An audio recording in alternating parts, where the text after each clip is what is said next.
예, 2021년 제32회 공인중개사 시험 대비 민법 강의 시작하겠습니다. 오늘은 21번째 테마, 조건과 기한에 대해서 공부해 보겠습니다. 조건과 기한을 합쳐서 부관이라고 하거든요. 법률행위에 꼬리표를 붙여놓은 겁니다. 조건, 기한, 또 부담이라고 했는데 부담은 부담부 증여에서 사용을 하고, 여기서는 조건, 기한 두 개에 대해서 공부를 합니다. 법률행위가 일단 만들어지면 그 효과는 바로 발생하는 게 원칙인데, 그 효과를 장래에 유보하는 겁니다. 조금 뒤쪽에, 시간 뒤쪽에 법률효과가 나도록 폭탄을 던지면서 거기에 어떤 시한 장치를 해놔서 그 시간이 지나면 폭파하는 것처럼 효과를 장래에 유보시키는 것을 이제 부관이라고 하는데, 그럼 조건과 기한이 뭐가 다르냐? 예, 차이는 딱 하나입니다. 조건은 장래의 불확실한 사실, 기한은 확실한 사실. 그렇게 구별하시면 됩니다. 내일 비가 올지 안 올지는 불확실하죠. 그래서 내일 비가 오면 법률효과를 내게 하는 것, 그럼 조건이 되고요. 내일이 오면 법률효과를 내게 하는 것, 기한이죠. 내일은 분명히 오니까. 그 차이 말고는 법률효과를 미래에 유보한다는 것에서는 똑같습니다. 조건과 기한은 그렇게 구별하시면 되고, 그 다음에 이런 게 있습니다. 법률의 효과가 지금 나지 않은데 장래에 나게 하는 경우가 있을 수 있고, 지금 일단 법률 효과를 발생시키고 장래에 멈추는 게 있을 수가 있겠죠. 그래서 조건도 장래에 효과를 발생시키게 하는 것, 효과를 멈추는 것 두 개가 있고, 기한도 장래에 효과를 발생시키는 게 있고, 효과가 이미 나 있는 거를 멈추는 게 있고, 다 둘 다 효과니까 그 양의 효과, 음의 효과, 그 두 가지 효과가 다 있습니다. 그래서 조건 두 개, 기한 두 개, 요 두 가지를 공부하는 게 이번 테마의 내용이 되겠습니다. 그럼 먼저 조건부터 보겠습니다. 248페이지 조건. 개념은 방금 말씀드렸죠. 법률행위 효력을 장래의 불확실한 사실에 의존하는 것. 이게 확실한으로 되면 기한이 되는 겁니다.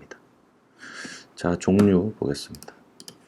두 가지라 그랬죠. 정지조건, 해제조건. 정지조건은 효력을 발생시키는 겁니다. 해제조건은 소멸시키는 것. 이미 발생된 법률효과를 소멸시키면 해제조건이라고 하고요. 지금은 효과가 발생 안 했지만 이 조건이 달성되면 효력이 발생되는 것을 정지조건이라고 합니다. 이 표현이 좀 어려울 수 있어요. 정지조건이라서 정지시키는 조건이 아니라 정지를 푸는 조건이 되겠습니다. 이 용어가 좀 바뀌면 좋긴 한데, 일단 뭐 이 용어를 쓰고 있으니까 이렇게 알아두시죠. 해제 조건은 법률효과를 해제시키는, 소멸시키는 것. 예를 들어 내일 비가 오면 내 책을 너에게 팔겠다. 이제 채권 발생이라는 법률효과를 발생시키는 거죠. 이거는 정지 조건입니다. 그리고 비가 올지 안 올지 불확실하니까 조건이 되고, 그래서 정지 조건이 되겠습니다. 반면 책을 일단 매매 계약을 체결하고 내일 비가 오면 이 계약은 없던 걸로 하겠다. 이렇게 하면 해제 조건이 되겠죠. 이거 반대가 되겠습니다. 249쪽 상단에 얘들이 있습니다. 내일 비가 오면 매매 계약을 없던 것으로 하겠다. 그럼 해제 조건이 되겠죠. 적극 조건, 소극 조건. 이 밑에는 그냥 뭐 상식으로 그냥 알아두세요. 공부를 하기보다 이런 용어가 있구나 이렇게 알아두세요. 조건이 되는 사실이 현상 변경에 있는 경우, 불변경에 있는 경우. 예를 들어 날씨가 바뀌면 이런 적극 조건이고, 오늘같이 화창한 날씨가 내일로 이어지면 그럼 소극 조건이 되겠습니다. 자, 수의 조건. 수의 조건, 조건은 아니고 이런 용어가 있는 건데 내 마음대로 하는 겁니다.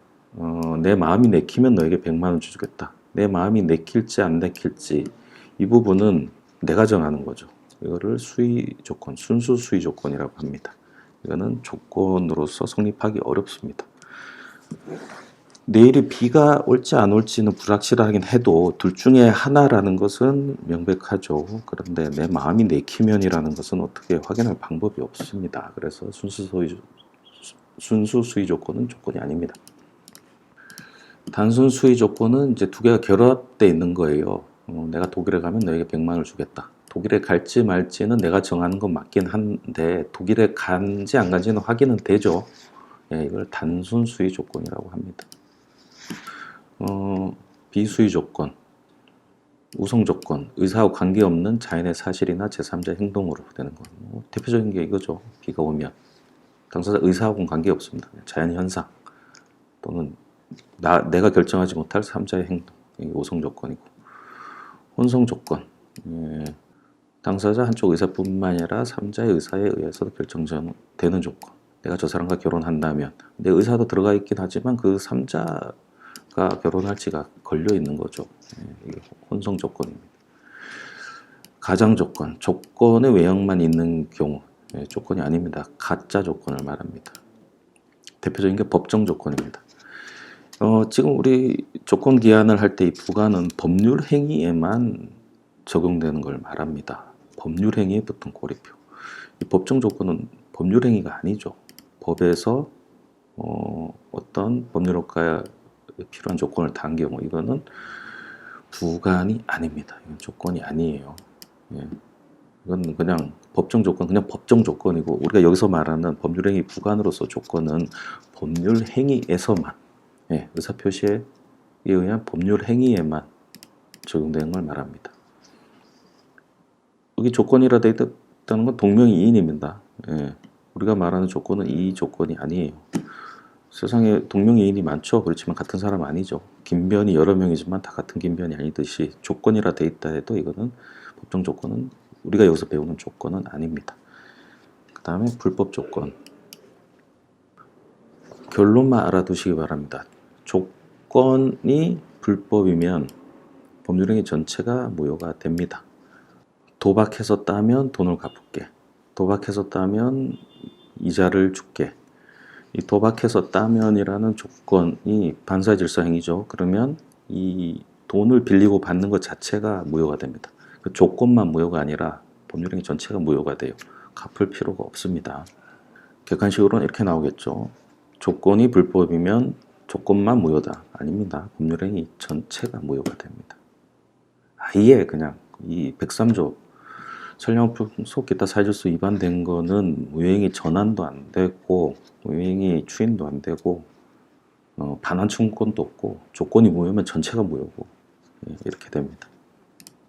시험 관련해서는 이 부분만 챙기셔도 됩니다. 기성 조건 이미 이루어졌다는 거죠. 예, 불능 조건 이루어질 가능성이 없다는 거죠. 이거하고 나머지를 결합합니다. 요 지금 표 보세요. 이미 이루어진 조건이 정지 조건이면 어떻게 되죠? 정지 조건은 조건이 성취되면, 예, 유효가 되죠.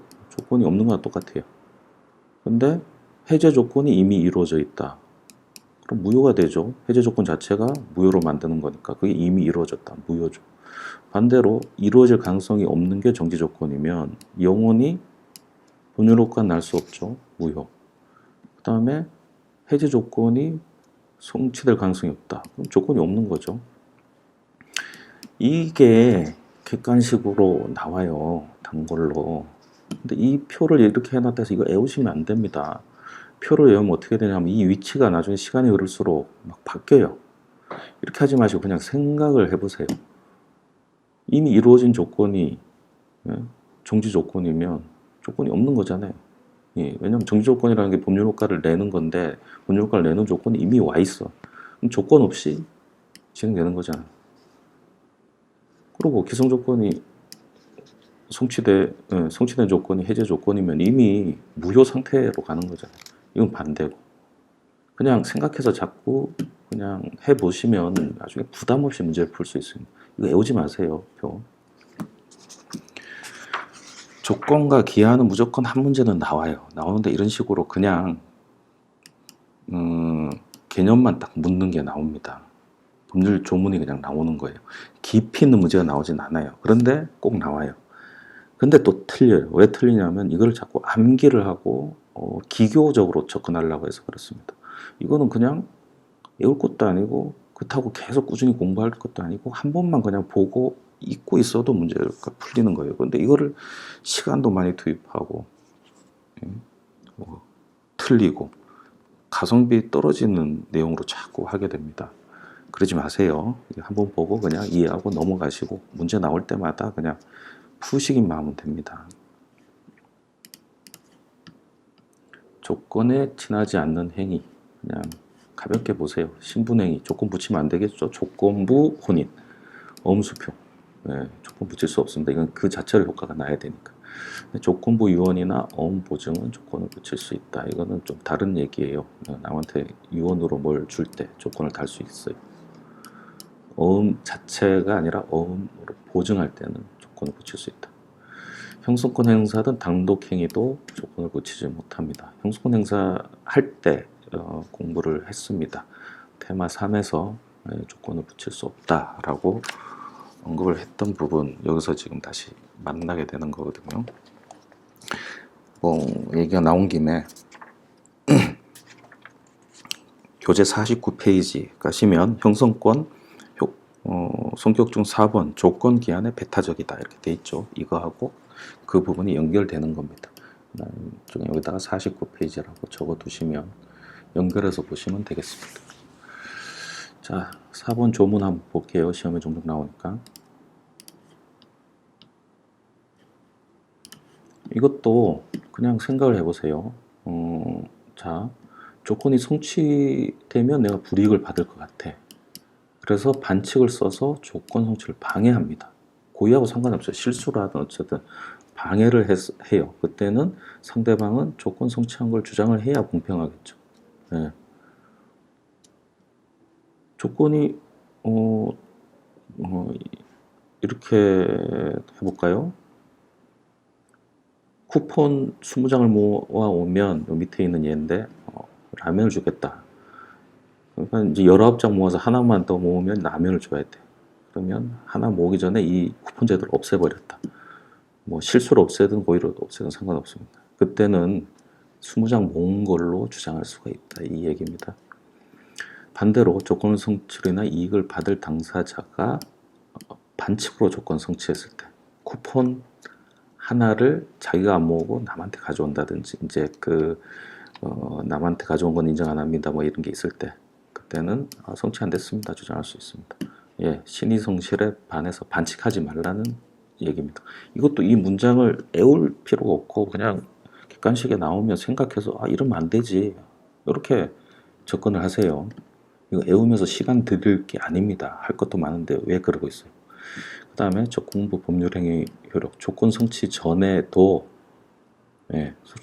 일단 조건 성취 전에 조건의 법률행위 당사자는 조건의 성부가 미정한 동안에 조건의 성취로 인해 생길 상대방이 이익을 해하지 못한다.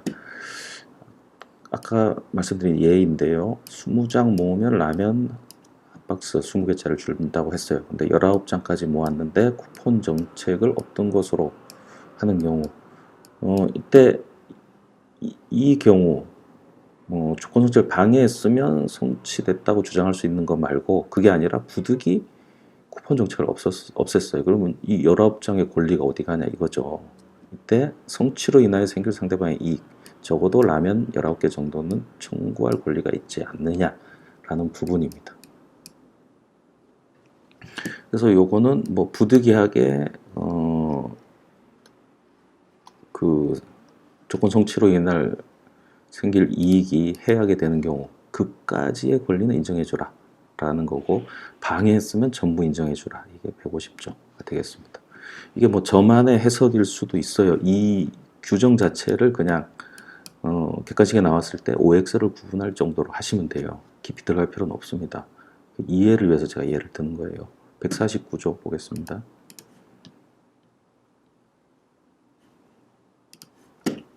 조건부 권리. 조건의 성취가 아직 확정되지 않은 상태의 권리 의무도 처분, 상속, 보존, 담보로 할 수 있습니다. 온전한 권리처럼 할 수가 있는 거예요. 쿠폰 19장 상태에서 한 장만 더 모으면 라면 한 박스 받을 권리는 독립된 권리 객체가 될 수 있으니까 이 19장 가지고 친구한테 팔 수 있죠. 라면 5개 주면 이 쿠폰 19장 줄게. 그럼 19장 가지고 한 장 더 모아서 라면 20개 받을 수 있죠. 이렇게 이 권리가 처분, 양도, 상속, 보존, 담보 가능하다는 겁니다.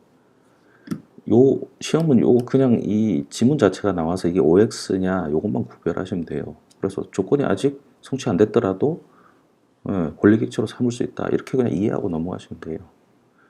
여기까지 어떻게 나왔냐면 조건의 성취가 되지 않았으면 처분 상속 보존 담보할 수 없다. 이렇게 되는 거예요. 조건 성부 확정 후의 효력. 이거는 처음에 말씀드린 거예요. 정지 조건은 효력이 생긴다. 해제 조건은 효력을 잃는다. 이제 여기서 중요한 건 3번 사망. 당사자가 조건 성취 효력을 그 성취 전에 소급하게 할 의사를 표시할 때는 그 의사에 의한다. 즉 정지 조건이 그러니까 정지 조건이든 해제 조건이든 조건이 성취한 때부터 효력이 있어요.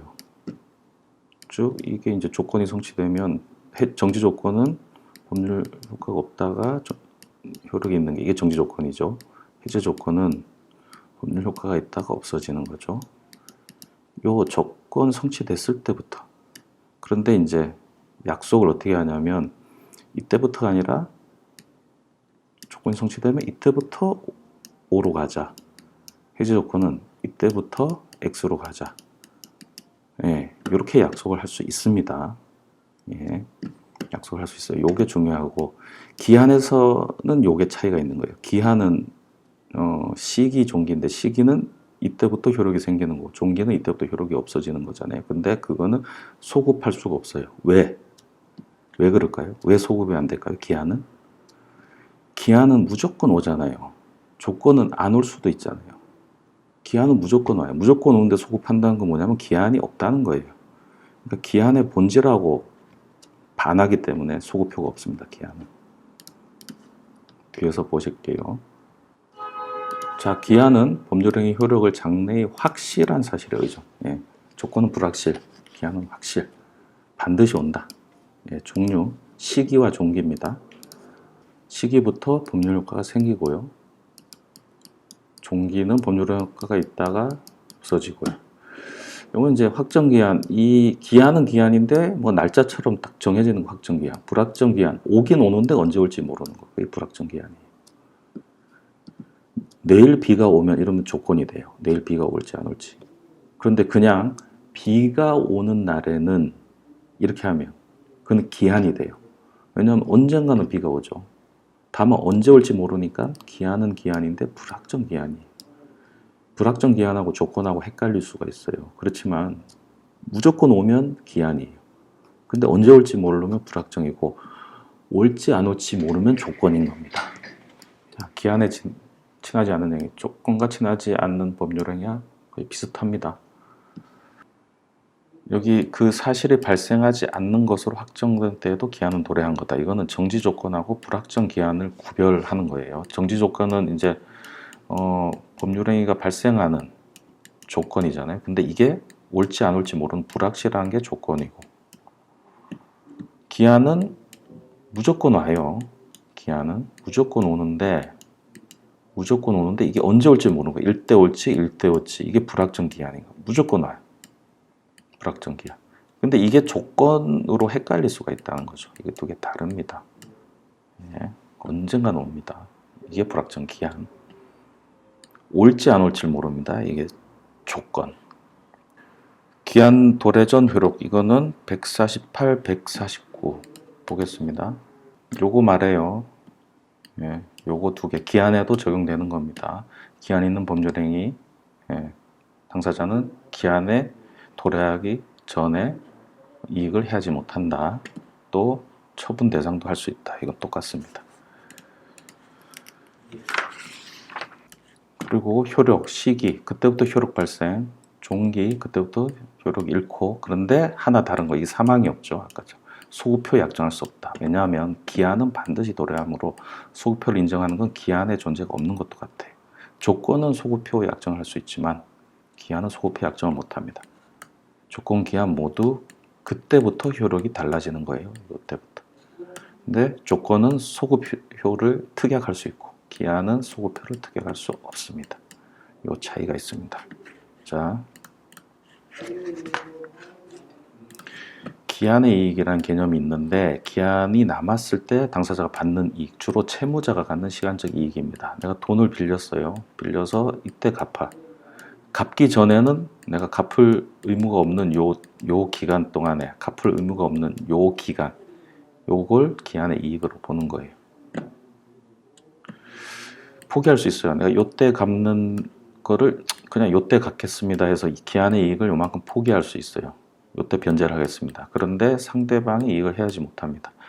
요만큼의 요때 갚으면 요만큼의 이자를 냈어야 되고 이 이자는 이쪽의 이익이죠. 요걸 해야지는 못해요. 그래서 이때 변제하면 요 부분만큼은 중도상환 수수료죠. 요걸 내야 돼요.